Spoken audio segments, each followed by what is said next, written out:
बात आत्मसम्मान की है। लल्ला, कह दे अपनी बीवी से, इसके पेट में पल रहा बच्चा लड़का है या लड़की, ये जानने के लिए ये टेस्ट तो इसे करवाना ही पड़ेगा। मेरी जान पहचान की एक डॉक्टर है, उसे समस्या बताऊंगी तो वह बता देगी। रेवती जी ने अपने छोटे बहू बेटे से कहा। बेटा कुछ बोल पाता उससे पहले ही छोटी बहू अंतरा बोली, अगर लड़की हुई तो क्या करेंगी आप? क्या ज़रूरत है टेस्ट की? अब इस बच्चे को तो जन्म देना ही है मुझे। रेवती जी ने तुनक कर बोली, बिल्कुल नहीं, अगर लड़की हुई तो बिल्कुल जन्म ना देगी तू। उसे हमारे घर में पहले से ही 4 लड़की हैं, 3 बड़ी बहू की और एक तेरी। अब हमें तो लड़का ही चाहिए। अब अगर तेरी कोख में लड़का हुआ तो ठीक, नहीं तो तुझे बच्चा गिराना पड़ेगा। इस परिवार की वंश बेल को आगे बढ़ाने का काम अब तेरे ही हाथ में है। बड़ी बहू तो अब माँ नहीं बन सकती, साफ साफ मना कर दिया है डॉक्टर ने। ये मेरा अंतिम फैसला है। मैं अपने बच्चे को जन्म दूंगी, चाहे बेटा हो या बेटी। टेस्ट करवाने हरगिज़ नहीं जाऊंगी। आप लोग मेरे साथ ज़बरदस्ती नहीं कर सकते। अंतरा ने बड़ी दृढ़ता के साथ कहा। तो कोई ज़रूरत नहीं है इस घर में रहने की। हम अपने लल्ला का दूसरा ब्याह कर लेंगे, लेकिन इस वंश की बेल को आगे ज़रूर बढ़ाएंगे। तुम जाओ अपने मायके और वहीं रहना, और अपनी ये ऐंठ अपने माँ बाप को दिखाना। हमारे घर में रहोगी तो हमारी बात माननी ही पड़ेगी। रेवती जी ने कठोरता से कहा। अंतरा की आंखों में आंसू थे। वह अपने पति की तरफ देख रही थी कि वह कुछ बोले, लेकिन रेवती जी का इतना खौफ था कि दोनों बेटों की कुछ बोलने की हिम्मत ही नहीं होती। काफ़ी देर अंतरा आशा भरी नज़रों से अपने पति की तरफ देखती रही, लेकिन वह बुद्ध बना रहा। अंतरा ने अपने आप को संभाला और बोली, अगर मैं टेस्ट नहीं करवाऊंगी तो इस घर में नहीं रह सकती। रेवती जी चीखते हुए बोली, हाँ बिल्कुल नहीं। अंतरा ने कहा, तो सुनिए, मैं टेस्ट नहीं करवाऊंगी, हरगिज़ नहीं करवाऊंगी, और अपने बच्चों को अपने दम पर पालूंगी।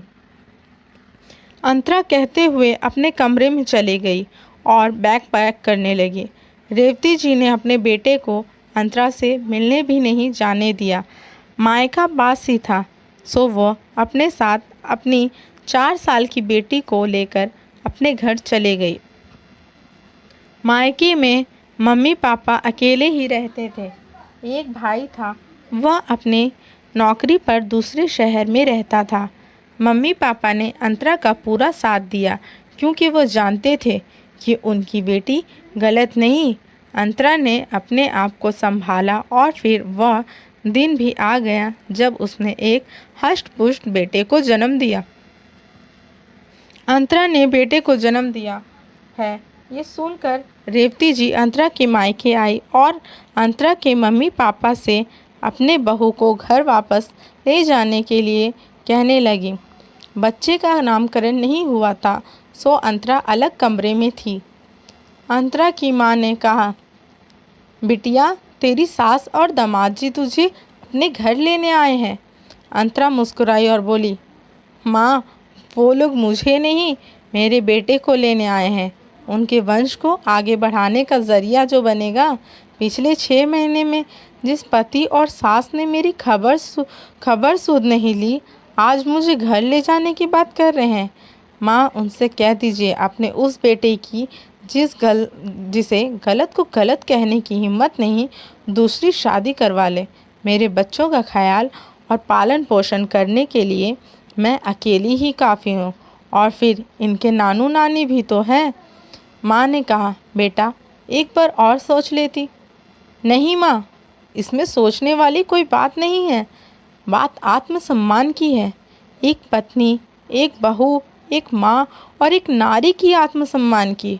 हम औरतें जब तक गलत को गलत नहीं कहेंगे, अपना सम्मान खुद नहीं करेंगे और अपने आत्मसम्मान के साथ समझौता करते रहेंगे, तब तक रेवती जैसे क्रूर सासों के शोषण का शिकार होते रहेंगे। उन लोगों से कहिए यहाँ से चले जाएं और आज के बाद मेरे घर और मेरे बच्चों की तरफ मुड़कर ना देखें। अंतरा ने बड़े ही सहजता से अपने अंतिम फैसला सुना दिया। उसके चेहरे पर एक दिव्य तेज नजर आ रहा था।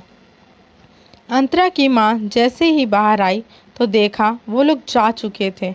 पापा से पूछने पर पता चला कि वे दोनों अंतरा से ही मिलने गए थे, लेकिन थोड़े देर बाद ही रेवती जी गुस्से में तमतमाई हुई चली गई। मैंने पूछा भी लेकिन वह कुछ बोली ही नहीं। दामाद जी भी उनके पीछे पीछे चले गए।